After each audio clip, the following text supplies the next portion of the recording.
भारत में चौथा स्तंभ मीडिया खुद इन वामपंथियों के कारण असुरक्षित है, कितनी बड़ी दुर्भाग्य की बात है। देखिए, पुलिस ने हमारे कहने पे एफआईआर करी, यूनिवर्सिटी प्रशासन उसको हाइड करने की कोशिश कर रहा है कि इसमें जितेंद्र मीणा का रोल नहीं है। अभी आपके चैनलों के माध्यम से ऐलान कर रहे हैं, अगर इसमें रूल्स एंड रेगुलेशन परिवर्तित नहीं होते, चेंज नहीं होते, फॉल्स एलिगेशन वाला क्लोज ऐड नहीं होता है, तो एक बहुत बड़ा आंदोलन दिल्ली को देखने को मिलेगा।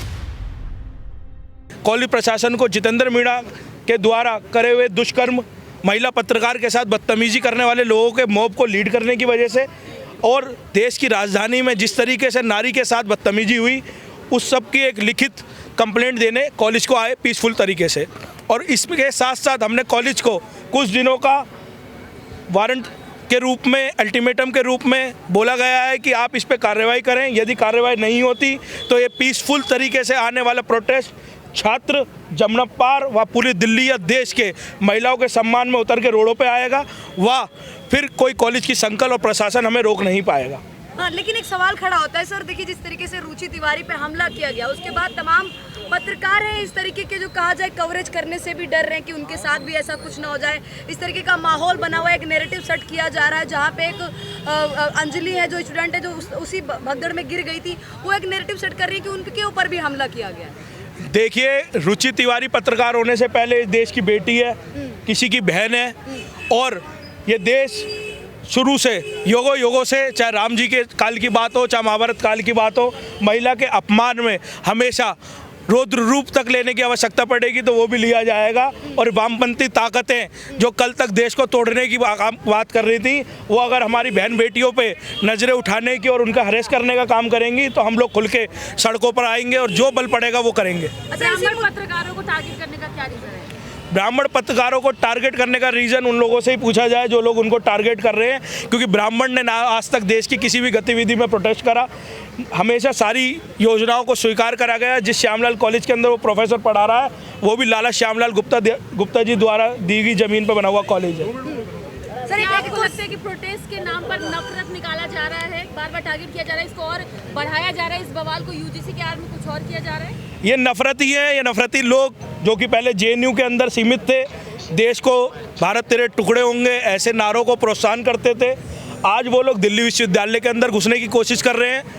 और उनका साहस इतना बढ़ गया है कि वो देश के अंदर दिन दहाड़े किसी की बहन बेटी और पत्रकार महिलाओं के साथ बदतमीजी करेंगे और टारगेटिंग, किसी कास्ट को टारगेट करने की कोशिश करेंगे, तो ये चीज़ें सहन नहीं करी जाएंगी। अच्छा, इन्हीं सब के बीच में भी आपने देखा कि जेएनयू में नारे लगे, कन्हैया कुमार ने फिर से ब्राह्मणवाद मुर्दाबाद के नारे लगाई, इस पे क्या कहना चाहेंगे? इसी सब के चलते हुए जैसे रुचि पे हमला हुआ, रुचि तिवारी के साथ बॉम्ब लिंचिंग हुई, उसके बाद में आपने देखा कि इसी बीच में कन्हैया कुमार ने नारे भी ये लगाए। तो मेरा वही, अभी मैंने आपको पहले यही तो बताया कि जो लोग इस चीज़ को प्रोवोक करने का काम कर रहे हैं वो लोग हैं कि जो देश विरोधी नारों का समर्थन करते थे और देश तेरे, भारत तेरे टुकड़े हों। और जितेंद्र मीणा क्या सोच रहा है, दिल्ली विश्वविद्यालय के छात्र आज के युग में नया जिलानी पैदा नहीं होने देंगे। भूमिका को आप कैसे देखते हैं इस चीज़ में? हाँ। देखिए, पुलिस ने हमारे कहने पे एफआईआर करी, यूनिवर्सिटी प्रशासन उसको हाइड करने की कोशिश कर रहा है कि इसमें जितेंद्र मीणा का रोल नहीं है। और अभी मेरे को आज सुबह सूचना मिली कि जो लोग उस बहन के समर्थन में गए थे उन लोगों के खिलाफ भी एफआईआर हुई। तो ये बहुत निंदनीय हरकतें हैं कि बराबरी और तराजू में तोलने का काम खत्म करा जाए। जिसने अपमान करा है, जिसने बेइज्जत करा है, उसे सज़ा मिलनी चाहिए। उसके लिए आवाज़ उठाने वाले लोगों को किस बात की सज़ा?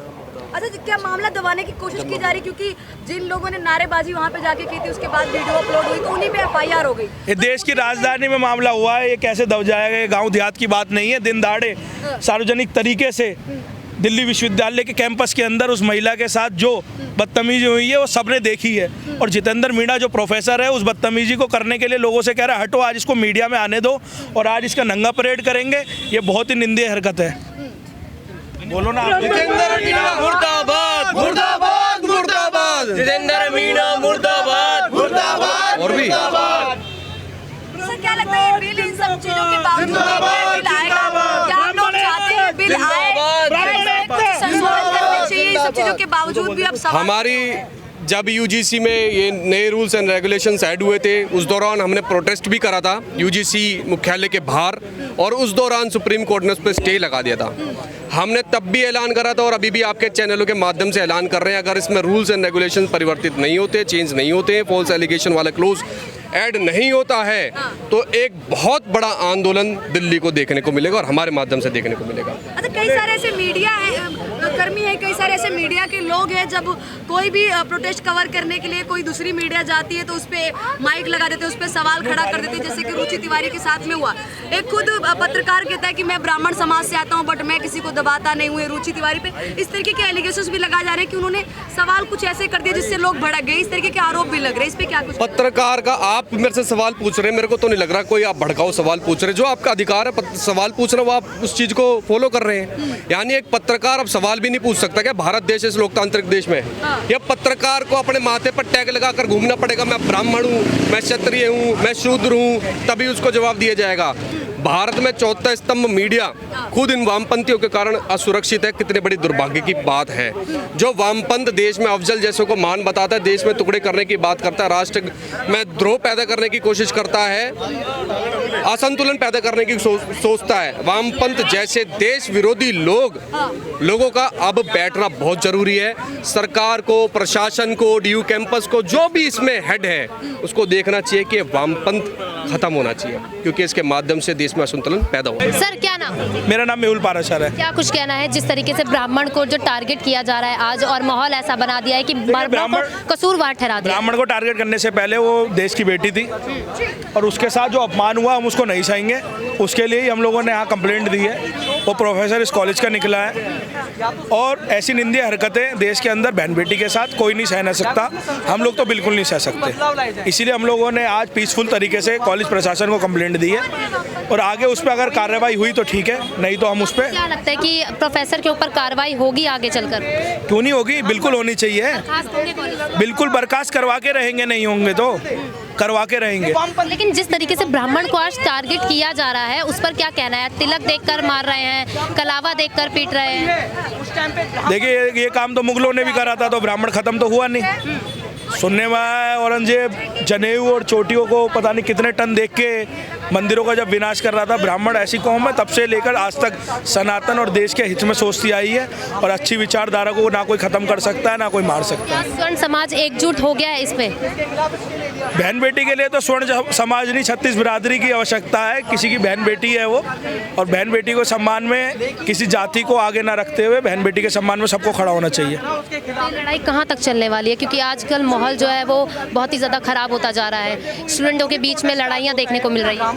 ये अराजकता वामपंथियों द्वारा शुरू से उनका ये काम रहा है। चाहे जेएनयू के अंदर देश विरोधी नारों से बात रही हो, आज वो दिल्ली विश्वविद्यालय के अंदर मौका ढूंढ के देश को तोड़ने का काम कर रहे हैं। लेकिन हम मोदी काल के अंदर जी रहे हैं। ये संभव नहीं है। ये तब संभव नहीं हुआ जब त्रेता युग रहा, सतयुग रहा। महिलाओं के सम्मान में चाहे राम जी की वाणी रही हो, चाहे कृष्ण जी रहे हो, चाहे महाभारत रही हो, महिलाओं के लिए हमेशा खड़े रहेगा हिंदू। कह रहे हैं कि ब्राह्मणों के पूर्वज जो ने जो अत्याचार किया था इसलिए अब ऐसा हो रहा है। अगर अत्याचार करते तो बाबा भीमराव अंबेडकर जी जिस कैबिनेट में मंत्री थे उस कैबिनेट के प्रधानमंत्री पंडित जवाहरलाल नेहरू थे।